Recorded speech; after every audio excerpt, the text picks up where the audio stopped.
No rule no law, only గంభీరాస్ law. జై శ్రీరామ్. నేను మీ Dilip, daring star YouTube channel. నార్త్లో సరైన రిలీజ్ లేదు, నార్త్ సైడ్ సరైన ప్రమోషన్స్ లేవు, తెలుగులోనూ సరిగ్గా ప్రమోషన్ చేయలేదు. చేసిన ఒక ఈవెంట్ ఫ్లాప్ అయింది, ట్రైలరు లేటుగా వదిలారు, రిలీజ్ యూఎస్ఏలో రిలీజ్కి ఇబ్బందులు వచ్చినాయి. ఇన్నిటిని దాటుకొని ఒక సినిమా హిట్ కావడమే ఎక్కువ. అలాంటిది తన బాక్స్ ఆఫీస్ స్టామినాతో హిట్ కావడం మాత్రమే కాదు, ఏకంగా 300, 350, 400కు కూడా తీసుకెళ్ళిపోయాడు కలెక్షన్స్ని. ఓజీ ఫైనల్ కలెక్షన్స్ 404 కోట్లు. అంటే Pawan Kalyan box office stamina ఎలాంటిదో మీరు ఊహించండి.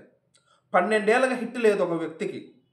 12 ఏళ్ళగా హిట్ లేని ఒక వ్యక్తి 12 ఏళ్ళ తర్వాత ఒక సినిమా హిట్ అయితే 400 కోట్లు. ఎవరికైనా సాధ్యం అవుతుందా ఇది? ఏ ఇండస్ట్రీలోనే ఏ హీరోకైనా ఇలాంటివి సాధ్యం అవుతాయా?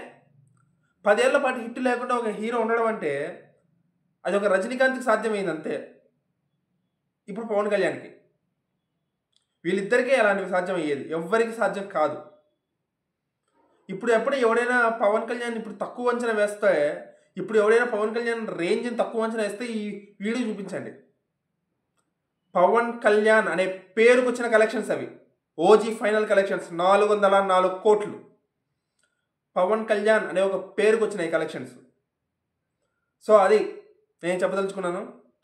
ఇది ఎందుకు చేస్తున్నానంటే, ఈ ఫైనల్ కలెక్షన్స్ ఇంకా రాబోతుంది కాబట్టి నెట్ఫ్లిక్స్లోకి 23వ తారీఖు ఫైనల్ కలెక్షన్స్ గురించి చేద్దామని చేశాను.